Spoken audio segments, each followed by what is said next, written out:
Dans ce podcast, je te raconte des expériences utiles, des conseils pour être en paix et bien dans tes chaussures, car elles sont utiles pour marcher, avancer, mieux vaut t'y sentir à l'aise. Je te présente Sereine. Je t'y raconte les processus qui fonctionnent, les différents systèmes. C'est une manière d'avancer ensemble, d'évoluer, de guérir et de grandir. Découvrir les leçons, utiliser le temps comme une énergie pour trouver la paix est plus simple que tu ne le crois. Le stress quotidien peut étouffer, tu penses ne plus savoir quoi faire, comment le faire et pourquoi le faire. Alors, teinté de poésie et de parfums orientaux, mes petites histoires t'initieront à une gymnastique du cœur et de l'esprit pour renforcer ton quotidien, Inch'Allah. Chaque semaine, je partagerai avec toi des conseils, des outils, des clés pour mieux comprendre et dénouer des problématiques de la vie.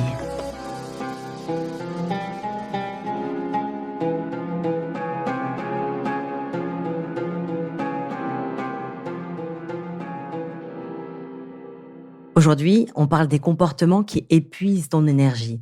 Il y a différents voleurs d'énergie que tu dois corriger pour atteindre le bien-être et l'équilibre émotionnel. On est souvent en contact avec des situations voleuses d'énergie et tu t'en rends pas compte parce que ces situations sont courantes et simples. Mais leur accumulation peut être réellement un facteur de grand mal. Chaque jour, tu t'es engagé dans des situations banales, classiques, qui sont parfois pénibles, mais auxquelles tu prêtes plus beaucoup d'attention en fait. Et pourtant, ce sont des situations réellement voleuses d'énergie, dont tu dois prendre conscience pour y mettre fin et les éviter du mieux possible. La première, c'est de ne pas prendre soin de toi. Alors, je te le répéterai jamais assez, la santé, c'est le plus important. Ton corps est une grande machine qui a besoin que tu prennes soin de toi pour bien tourner. Avant tout, prends soin de toi. Repose-toi. Prends du temps pour toi. Fais attention à ce que tu manges, à tes activités physiques. Avoir du succès, de l'argent ou des possessions, c'est inutile quand ton corps va mal. Tu peux pas en jouir en fait. Ensuite, il y a les gens qui se plaignent sans cesse. Tu l'as déjà entendu ici et là. On a, chacun dans notre cercle de proches ou moins proches, quelqu'un qui se plaint sans cesse. Et tu t'en rends certainement pas compte, mais ces personnes, en fait, épuisent. Elles sont énergivores car elles t'utilisent, en fait, toi, comme réceptacle, en te remplissant de ce qui ne va pas. Comme un vase qui se remplit goutte à goutte. Donc tu t'imprègnes de ces soucis, qui sont pas les tiens, et tu t'épuises à soulager l'ego de quelqu'un d'autre en fait. Alors éloigne-toi de ces personnes ou alors n'accepte plus leurs plaintes. Ça pourrait leur rendre service aussi. Autre point, c'est de vivre dans le désordre. Le désordre qui encombre tes espaces dans lesquels tu vis, encombre aussi ton moral. Il encombre ta vie. Il faut prendre, en fait, le temps de faire du tri et se débarrasser de ce que tu ne veux plus pour te désencombrer dans ta tête et désencombrer ta vie quotidienne et retrouver l'équilibre, Inch'Allah. Un intérieur désordonné te pompe de l'énergie et te permet pas, en fait, de t'y sentir bien. Faire du tri dans tes affaires, c'est apprendre à faire le tri des choses de ton passé que peut-être tu veux voir disparaître aussi.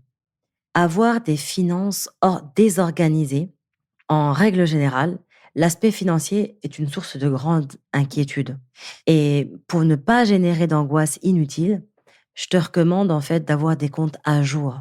Régler tes dettes quand tu en as, et même s'il s'agit d'amis ou de famille, hein, parce qu'il faut garder en fait une trace de ce que tu dois. En parler peut-être autour de toi, aux proches, et ce que tu dois en fait régler le plus rapidement possible. Les dettes, ce sont de grandes voleuses d'énergie parce qu'elles troublent ta tranquillité, elles te pèsent et elles créent un climat d'angoisse et de honte. Autre point, ne pas tenir tes promesses. Une bonne relation doit être basée sur la confiance. C'est pourquoi en fait il est important d'apprendre à considérer les autres et à leur montrer tes bonnes intentions. Être une personne de confiance, c'est d'abord être quelqu'un qui sait tenir ses promesses.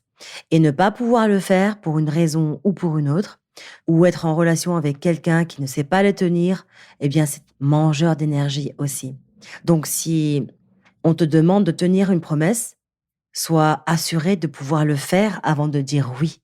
Si tu n'es pas sûr, préfère dire non alors. Et si tu te rends compte qu'après avoir accepté que tu ne pourras pas la tenir, excuse-toi et propose à la personne de renégocier les termes du contrat ou propose-lui une autre alternative. Parce que si tu as besoin de quelqu'un et si tu as besoin que quelqu'un te promette quelque chose, assure-toi qu'il pourra effectivement le faire. Un autre point, qui est aussi voleur d'énergie, c'est de ne pas gérer les situations difficiles. Tu es souvent aux prises avec des situations difficiles qui te soutirent énormément d'énergie et il faut prendre conscience, en fait, de la manière dont tu résous afin de pouvoir le faire à nouveau lorsqu'elles se représentent. C'est une manière de reprendre le pouvoir et de ne pas laisser aller ces situations. Mieux vaut, en fait, éviter de les laisser traîner ou d'essayer de les ignorer parce que ça créera en toi et autour de toi que du stress et de l'anxiété. Donc ne laisse plus traîner des situations ou des soucis ou des tensions. Autre point encore, ne pas savoir déléguer. Tu dois, parfois, évidemment, faire des tâches que tu n'aimes pas. C'est normal et c'est humain, ça fait partie du quotidien, qu'elles soient professionnelles ou domestiques. Mais si elles ne t'épanouissent pas, bah écoute, si c'est pas une obligation vitale, pourquoi tu les fais en fait? Quand tu places tes intérêts avant, tu penses qu'en faisant ces tâches, tu y gagneras quelque chose. Mais si tu n'aimes pas les faire, ce sont des tâches en fait qu'il faut apprendre à déléguer. Car peut-être que quelqu'un aimera les faire ou quelqu'un y gagnera à les faire. Qu'elles lui apporteront quelque chose qu'elles ne t'apportent pas toi. Donc déléguer des tâches qui te permettent en fait de remplir ta vie de quelque chose de positif alors. Puisque toi tu délègues ce qui est négatif en toi. Moyennant peut-être une petite somme d'argent, je sais pas, si on veut parler de repassage, par exemple. Bah, tu vas, trouver sur une annonce, quelqu'un à qui ça rendra service d'avoir un peu d'argent de poche et toi, ça te permet de déléguer, en fait, cette tâche pour faire quelque chose de plus positif qui te donne de la reconnaissance et qui te nourrit. Bien entendu, à condition de trouver comment les déléguer et bien les déléguer et à qui les déléguer, hein, les tâches. Autre point encore, ne pas savoir accepter, en fait. Combien de fois tu t'es pourri la vie à cause d'une situation que tu n'acceptes pas ou que tu veux à tout prix changer? Parfois, tu peux pas changer les choses, en fait, et c'est une perte d'énergie et de temps que d'essayer de les faire. Pour, ton bien-être émotionnel, essaie de le faire la paix avec toi-même en acceptant ces situations, tout simplement. En comprenant que, tu peux rien y changer. Mieux vaut vivre avec, plutôt que t'engager, en fait, dans une lutte inutile. Ça sert à rien. Un autre point énergivore, voleur d'énergie, c'est de ne pas savoir quand te reposer ou quand agir. Parfois, c'est inversé. Tu estimes souvent mal tes forces et tu agis lorsque tu devrais te reposer, par exemple, et tu te reposes alors que c'était peut-être le moment d'agir. Tu épuises en fait tes forces dans de mauvaises directions et tu prends le risque de prendre des décisions qui mèneront à des regrets ensuite. Donc il faut apprendre à t'écouter pour te reposer quand tu en ressens le besoin. Au lieu d'aller prendre un café pour, non, continuer, non, non, à taire la fatigue, parce que c'est ce que fait le café, hein. Dans l'inconscient collectif, en fait, vous pensez qu'il vous rebooste, mais le café, il vient juste éteindre le message du corps qui te dit: «Je suis fatigué». Va faire une micro-sieste de 15 minutes. Sors prendre l'air. Arrête ce truc-là maintenant et juste change de tâche 15 minutes et reviens pour y revenir bien, quoi. Donc, apprends à t'écouter, écouter ce besoin de fatigue et t'autoriser aussi à agir quand, il y a des opportunités qui se présentent à toi. Parce que, il y aura ce rythme, naturel qui sera respecté. Enfin, il y a un point, qui est discutable, hein, qu'il faudrait définir. Je pense que je consacrerai un podcast entier sur, ce dernier point, c'est de refuser le pardon. La rancœur, elle est humaine, hein. Malheureusement, en fait, cette rancœur, elle te pollue souvent et elle menace ton équilibre émotionnel. Donc le pardon, il fait partie intégrante de l'amour. Pardonner, c'est permettre à une situation qui t'a blessé de s'éloigner. Pardonner, c'est pouvoir commencer à se reconstruire. Pardonner, c'est démontrer son amour envers soi-même. Donc, comment tu te démontres cet amour? En te déchargeant de ce poids que tu gardes en dedans, en fait. Ça veut pas dire que tu excuses la personne ou que c'est reparti de plus belle, non. Ça veut dire que tu dégages, tu vomis les ressentiments qui sont en dedans. Quelle que soit la façon dont tu le fais, c'est oust, en fait. Oust, terminé. Prends soin de toi parce que tu es précieuse et parce que tu le vaux.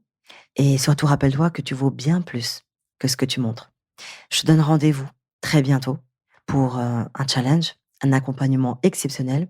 Surtout, inscris-toi à la newsletter pour y participer parce que c'est vital, parce qu'il faut en parler, parce qu'il faut faire beaucoup de bruit autour, parce que ça va en aider beaucoup, en soulager énormément et nourrir et réparer des dizaines, des centaines de femmes parmi nous, Inch'Allah.